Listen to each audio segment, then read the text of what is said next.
اللہ تعالیٰ نے قربانی ہر صاحب نصاب کے اوپر فرض کی ہے۔ جو بھی صاحب نصاب ہے، جس کے اوپر زکوٰۃ فرض ہے، اس کے اوپر لازم ہے کہ وہ قربانی دے، اللہ تعالیٰ کے راستے میں جانور کو ذبح کرے۔ اگر وہ اللہ تعالیٰ کے راستے میں ذبح نہیں کرتا، اللہ تعالیٰ کے راستے میں جانور کو قربان نہیں کرتا، تو وہ گناہ گار ہوگا۔ اگر صاحب استطاعت ہے، صاحب نصاب ہے۔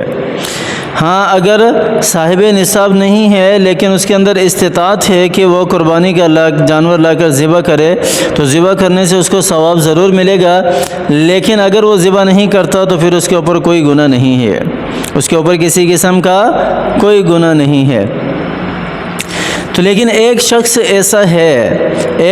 ایسا ہے جو صاحب نصاب بھی ہو اور بڑے سے بڑا قربانی کا جانور بھی اللہ تعالیٰ کے راستے میں لا کر ذبح کر دے، لیکن اللہ تعالیٰ اس کی قربانی کو قبول نہیں کرتے، اللہ تعالیٰ اس کی قربانی کو قبول نہیں کرتے۔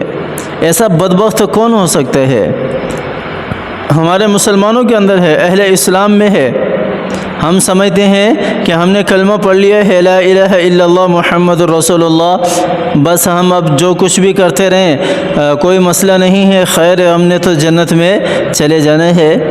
کیا کلمہ پڑھنے کا مقصد صرف یہی ہے کہ لا الہ الا اللہ محمد الرسول اللہ، اللہ کو اپنا رب مان لیا بس ختم، اللہ کو اللہ سمجھ لیا بس ختم؟ جس طرح مشرکین مکہ کہا کرتے تھے، قرآن پاک کی آیت بھی ہے نا، وَلَئِن سَأَلْتَهُم مَّنْ خَلَقَ السَّمَاوَاتِ وَالْأَرْضِ لَيَقُولُنَّ اللَّهُ، کہ اے محمد صلی اللہ علیہ وسلم اگر آپ ان سے پوچھو گے کہ آسمان اور زمین کو کس نے پیدا کیا تو یہ کہیں گے کہ ایک اللہ نے پیدا کیا ہے۔ پھر جو 363 بت خانہ کعبہ میں رکھے ہوئے تھے وہ کس مقصد کے لیے تھے؟ اس کو کیوں پوچھتے تھے؟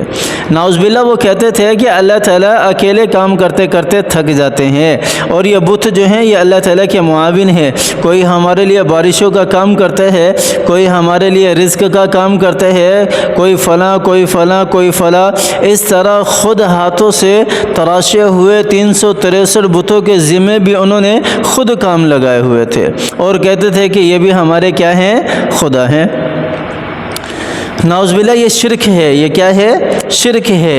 ایسی شرکانہ عادت، مشرکانہ عادت اگر کسی اہل اسلام کے اندر ہے، اگر کسی مسلمان کے اندر ہے، چاہے وہ مسلمان پہلی صف میں کھڑا ہو کر مسجد میں نماز پڑھنے والا کیوں نہ ہو، چاہے وہ مسلمان ہر سال حج کرنے والا ہی کیوں نہ ہو، چاہے وہ مسلمان ہر سال پورے رمضان المبارک کے روزے رکھنے والا ہی کیوں نہ ہو، لیکن اگر اس کے اندر یہ مشرکانہ عادت پائی جاتی ہے، یعنی وہ اللہ تعالیٰ کے ساتھ شرک کرتا ہے۔ مسلمانوں کا شرک کیا ہے؟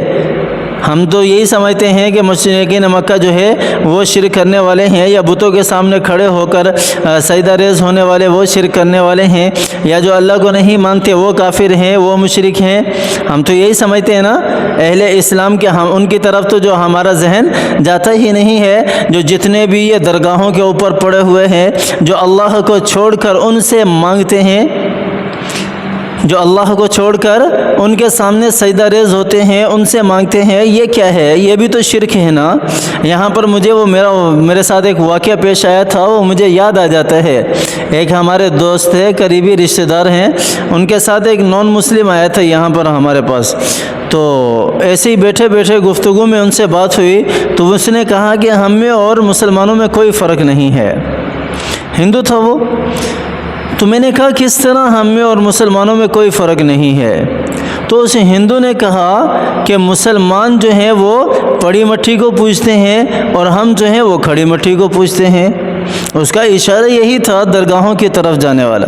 تو ہم اپنے کردار کو ایسا بنائیں کہ کوئی ہماری طرف آنکھ اٹھا کر نہ دیکھے، کوئی ہمارے کردار کے اوپر داغ دھبا نہ لگائے، کوئی ہمیں اس طرح کے الفاظ کہنے والا نہ ہو۔ ہمارا کردار ہمارے نبی کی طرح ہونا چاہیے، ہمارا بیہیویئر ہمارے نبی کی طرح ہونا چاہیے۔ جو اصول اور ضوابط زندگی گزارنے کے میرا نبی حضرت محمد مصطفیٰ صلی اللہ علیہ وسلم ہمیں سمجھا کر گئے ہیں، ہمیں دے کر گئے ہیں، تو ہم اسی کے مطابق زندگی گزاریں۔ مسلمان تو ویسے بھی آزادانہ زندگی دنیا کے اندر نہیں گزار سکتا۔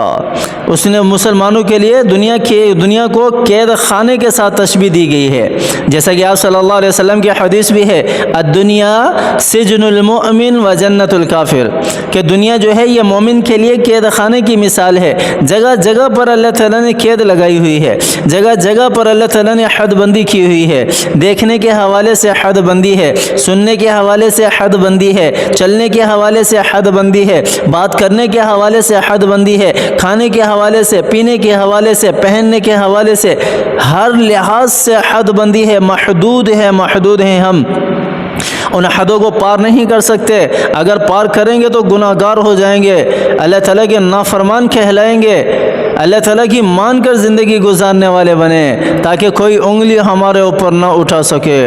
تو ایسا مسلمان جس کے اندر شرک پایا جاتا ہے تو ایسے مسلمان کی قربانی بھی قبول نہیں ہوتی۔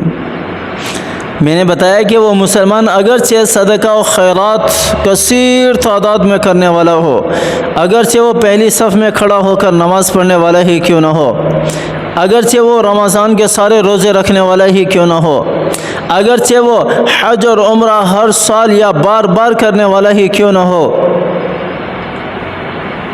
اگر ایسا مشرک عقیدہ رکھنے والا قربانی کرتا ہے تو اس کی قربانی کیا، اس کا کوئی بھی عمل قابل قبول نہیں ہے۔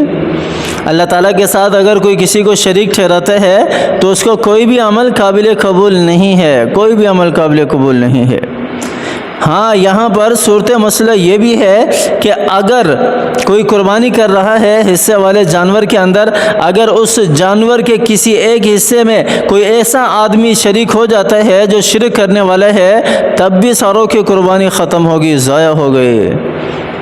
جو حصہ ڈال کر قربانی کرنے والے ہیں وہ اس بات کو ملحوظ رکھیں، کوئی بھی ایسا شخص نہ ہو ہمارے حصے کے اندر کہ جو اللہ تعالیٰ کے ساتھ کسی کو شریک ٹھہراتا ہو، جو اللہ تعالیٰ کے ساتھ کسی اور کو شریک کرتا ہو، جس کے عقائد مشرکانہ ہو۔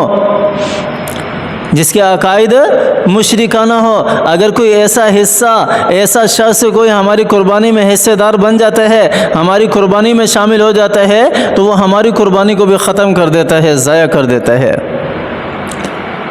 تو اس چیز کا بھی خیال رکھیں، سارے اس چیز کا خیال رکھیں۔ قربانی بہت قریب ہے، اللہ تعالیٰ نے جنہیں مال و دولت سے نوازا ہے، جو صاحب نصاب ہیں، ان کو چاہیے کہ وہ قربانی کریں۔ اللہ تعالیٰ ہمیں عمل کرنے کی توفیق عطا فرمائے، آمین ثم آمین، وآخر دعوانا ان الحمدللہ۔